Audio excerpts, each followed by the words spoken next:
Hello students, हमने आज हमारे आसपास के पदार्थ चैप्टर शुरू कर दिया था। चैप्टर 1 की बात कर रहे हैं हम। पिछले लेक्चर में हमने हमारे पदार्थ की क्या डेफिनेशन होती है, पदार्थ के अंदर कौन कौन से विशेषताएं होती हैं कणों को लेकर, वो हमने स्टडी कर लिया था।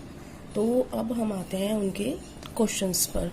इसके बाद क्वेश्चंस आते हैं बुक में, और सबसे पहला क्वेश्चन होता है कि आपको ये बताना है कि निम्नलिखित में से कौन कौन से पदार्थ जो हैं वो हैं और कौन से पदार्थ नहीं है। जो दिए गए होंगे कुछ शब्द, उनमें छाट के बताना है कि पदार्थ कौन सा है और कौन सा नहीं है। जो ये क्वेश्चंस है, आपको अगर आपके पास किसी बच्चे की, आप इधर से बुक ले सकते हैं तो वो ठीक है, नहीं तो आपको बुक्स के लिए एक ऑप्शन भेजा था, आप उसको लिंक को खोलेंगे तो आपको उसमें सारी बुक्स अवेलेबल हो जाएंगी। एनसीईआरटी की एग्जाम्पलर में आपको क्वेश्चन भी मिल सकते हैं अगर आपको चाहिए तो, लेकिन मैं क्वेश्चन लिखवा रही हूँ आपको।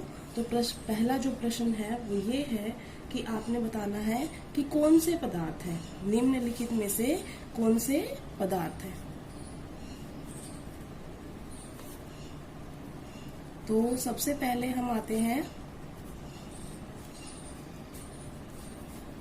कुर्सी पर। तो कुर्सी आपको पता है क्या है, पदार्थ है। तो हम एक काम करते हैं, जो पदार्थ है सिर्फ उनको लिख लेते हैं। तो उसमें जो जो दिया होगा सिर्फ उनको हम, जो पदार्थ है सिर्फ वो लिख रहे हैं। आपकी बुक में क्या क्या दे रखे हैं, एक दे रखा है कुर्सी, तो कुर्सी तो पदार्थ है इसलिए हमने लिख दिया। उसके बाद दे रखा है वायु, और वायु में तो गैसेस होती हैं, इसका मतलब वायु भी क्या हो जाएगी, पदार्थ हो जाएगी। उसके बाद आपको दे रखा है स्नेह। जो स्नेह है वो पदार्थ नहीं है। क्यों नहीं है स्नेह पदार्थ? क्योंकि ये एक फीलिंग है, ये एहसास है। एहसास ऐसा तो नहीं है कि आप अपने मम्मी पापा से स्नेह करते हो तो उसने कुछ जगह घेर रखी है कि इतने में मम्मी पापा का है, इतने में भैया भाभी का है, इतने में बहन का है। ऐसा नहीं होता ना। ये तो स्नेह जो होता है वो एहसास होता है, और फीलिंग जो है वो पदार्थ नहीं है। उसके अंदर कोई वजन नहीं होता। ऐसा तो नहीं होता ना कि बोझ हो जाता है, हम मम्मी पापा को बहुत ज्यादा प्यार करते हैं तो बोझ हो जाता है, नहीं होता ना। कहीं पर फील होता है आपको? ऐसा नहीं होता, क्योंकि ये सिर्फ क्या है, फीलिंग है। तो ये पदार्थ नहीं है, स्नेह पदार्थ नहीं है। उसके बाद आते हैं हम गंध। गंध जो होती है वो, उसने ये नहीं बताया किस चीज की गंध है, ये तो सिर्फ स्मेल बताई है, या कोई खुशबू भी हो सकती है, या तो वो क्या है, सिर्फ वो पदार्थ नहीं है।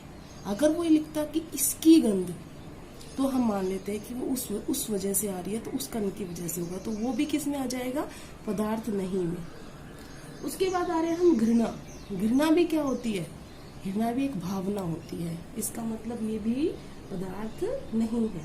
उसके बाद हम बादाम। बादाम तो क्या है, बादाम तो खाते हो आप, तो इसका मतलब वो क्या है, पदार्थ है, आप छू सकते हो, खा सकते हो। उसके बाद आता है विचार। विचार भी क्या होती हैं, फीलिंग्स होती हैं, आप जो सोचते हैं, आपके विचार है, तो वो पदार्थ नहीं है। उसके बाद आता है शीत। शीत मतलब कोल्ड, जैसे गरम ठंडा। गरम ठंडा तो वो जस्ट क्या है, वो टेम्परेचर बता रहा है, तापमान बता रहा है कि ये गर्म है, ये ठंडा है, बट वो पदार्थ नहीं है। ठीक है, तो इसका मतलब ये इसमें आएगा, शीत इसमें आएगा। उसके बाद है अगला शीतल पेय। शीतल पेय मतलब ठंडी पीने की कोई चीज, तो वो तो पिए है ना, पीने की कोल्ड ड्रिंक्स वगैरह, तो वो तो पीने की चीज है, आप उसको पी सकते हो, तो इसका मतलब वो क्या आ जाएगा, पदार्थ आ जाएगा। उसके बाद इत्र की सुगंध। सुगंध जो है वो तो फ्रेग्रेंस होती है। अगर वो सिर्फ इत्र बोलता तो हम इसमें लिखते, लेकिन इत्र की सुगंध है वो हम इसमें लिखेंगे। तो ये हमारे पदार्थ है और ये हमारे पदार्थ नहीं है।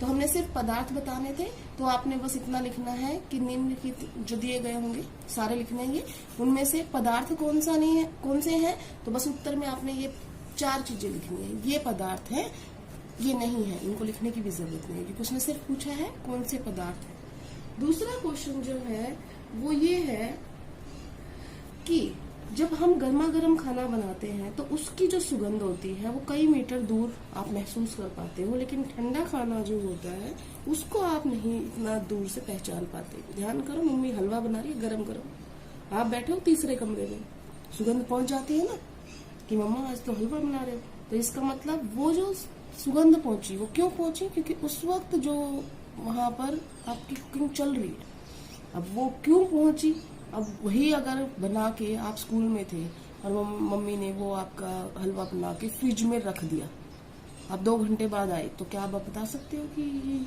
हलवा बना था घर में? नहीं बना सकते। 2 घंटे में तो वो जो स्मेल थी, उसकी खुशबू थी, फ्रेग्रेंस थी, वो तो जा चुकी है। और फ्रिज तो में तो ठंडा है वो, इस वजह से वो आ ही नहीं सकती आपको। और ठंडा करके अगर बाहर भी रख देते तो भी नहीं आती। अब वही क्वेश्चन है, क्यों नहीं आती? तो उसका उत्तर क्या है कि जब कोई गर्मा गर्म खाना होता है, कल मैंने आपको बताया था कोई भी पदार्थ जो होता है वो कणों से बनता है, बताया था। तो अब वो खाना है वो भी किससे बना हुआ है? कणों से। अब ज्यादा गर्म खाना होगा तो कल मैंने बताया था तापमान ज्यादा होता है तो गतिशीलता क्या होती है? ज्यादा होती है। कण के अंदर गतिशील ज्यादा हो जाते हैं।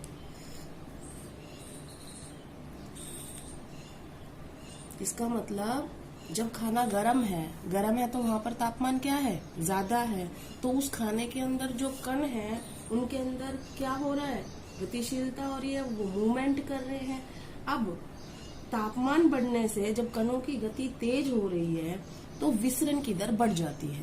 विसरण क्या होता है? एक जगह से दूसरी जगह पे जाना। विसरण की दर बढ़ जाती है। विसरण का मतलब समझते हो? डिफ्यूजन। मतलब मान लो कोई चीज कहीं पर कम है, कहीं पर ज्यादा है, तो वो कहाँ से कहाँ जाएगी? ज्यादा से कम की तरफ। तो अब मान लो तुमने यहाँ पे हलवा बना रखा है, ठीक है, ये हलवे की गंध है। अब यहाँ पर तो है ही नहीं, ये तो बिल्कुल कम है। यहाँ पर क्या है? ज्यादा है। और इनमें गतिशीलता बहुत अधिक है, तो ये सुगंध कहाँ जाएगी? जाएगी ना चारों तरफ। तो इसका मतलब जो ये यहाँ से मूवमेंट हुई हाई रीजन से, कंसंट्रेशन से लो कंसंट्रेशन वाले की तरफ, उसको बोलते हैं हम विसरण। ठीक है ना, मूवमेंट ऑफ पार्टिकल्स। तो जो पार्टिकल्स की जो मूवमेंट होती है उसको हम विसरण बोल रहे हैं। उसकी दर क्या हो जाती है? बढ़ जाती है, क्योंकि खाना क्या है? गर्म है। इसलिए गर्मा गर्म खाने की गंध जो है वो कई मीटर दूर से पहुंच जाती है, लेकिन ठंडे खाने की नहीं पहुंचेगी। क्यों? मान लो ये ठंडा खाना है, अब ठंडे खाने के अंदर जो यहाँ पर जो कण है वो ठंडे है। ठंडे मतलब तापमान कम है। तापमान कम है तो इनकी गति क्या है? बहुत कम है। तो ये तो जा ही नहीं सकते, इनकी गति नहीं है ना इतनी। इनकी गति, इनकी स्पीड बहुत तेज है, जल्दी जाएंगे, इनके पास स्पीड है ही नहीं। तो इसका मतलब जितना ज्यादा तापमान होगा उनके कणों के अंदर उतनी ज्यादा गतिज ऊर्जा होगी, वो जल्दी जाएंगे। इसी वजह से गर्म खाने की सुगंध जो है वो दूर तक पहुंच जाती है। समझ में आ गया question? Sorry. Question 3, swimming pool में गोताखोर पानी काट पाता है, इसमें पदार्थ का कौन सा गुण पता चलता है? अब स्विमिंग पूल में गोताखोर पानी कैसे काटता है? पहले तो आप मेरे को ये बताओ, क्या मैं इधर हाथ मारूं तो क्या ये कट जाएगा? नहीं कट सकता। लेकिन जब पानी में हम हाथ मारते हैं तो मार सकते हैं पानी में हाथ? हाँ। तो गोताखोर जब पानी में हाथ मार रहा है, वो आगे स्विम कर रहा है, तो कौन सा गुण पता चल रहा है? कल मैंने बताया था ये होता है सॉलिड, बिल्कुल पास। ये होता है लिक्विड, और गैस तो बहुत दूर दूर है। और उनमें गति में बताया था ये ऐसे ऐसे होते हैं सॉलिड में, लिक्विड में थोड़े ज्यादा होते हैं, और गैस में गतिज ऊर्जा बहुत ज्यादा होती है। यहाँ पे जो बात पता चल रही है वो ये है कि जो लिक्विड है, पानी है, उसमें एक कण दूसरे कण से थोड़ी दूरी रख रहा है। आकर्षण बल कम है, इस वजह से वो थोड़ा सा दूर है। उनके बीच में क्या है? खाली स्थान है। तो अब जब वो मारेगा तो उनके अंदर क्या है? जब हम हाथ वहां पर डाल रहे हैं तो ये काट सकता है ना उसको, खाली स्थान है। और नहीं भी काटेगा तो मान लो क्योंकि आकर्षण बल कम है और मान लो इधर पे है ये पार्टिकल्स, ये हाथ आएगा तो ये दब सकता है इधर। मान लो पार्टिकल, एक और पार्टिकल ले लेते हैं, मान लो ये एक और पार्टिकल है, ठीक है। तो अब मान लो अगर मैं हाथ यहाँ पे मार रही हूँ तो कोई दिक्कत है ही नहीं, लेकिन अगर मैं यहाँ पर मार रही हूँ तो ये थोड़ा सरक जाएगा, इधर दब जाएगा ना। क्यों दब जाएगा? क्योंकि इनके बीच में खाली जगह, ये चीज दब सकती है, इधर जा सकती है। बात समझ में आई? इसका मतलब कणों के बीच में जो दूरी है उस वजह से वो दब सकता है। इस गुण को बोलते हैं संपीड्यता, कि जब हम किसी चीज पे प्रेशर लगाते हैं या फोर्स लगाते हैं तो उनके कण क्या हो जाते हैं? नजदीक चले जाते हैं। तो कौन सा गुण हुआ ये? संपीड्यता। तो हम अब बताएंगे इसको, क्या कहेंगे हम, कि जब हम स्विमिंग पूल में जो वो गोताखोर पानी काट पा रहा है वो किस वजह से क्योंकि उनके कणों के बीच में, जो जल के कण हैं, उन कणों के बीच में आकर्षण बल क्या है? कम।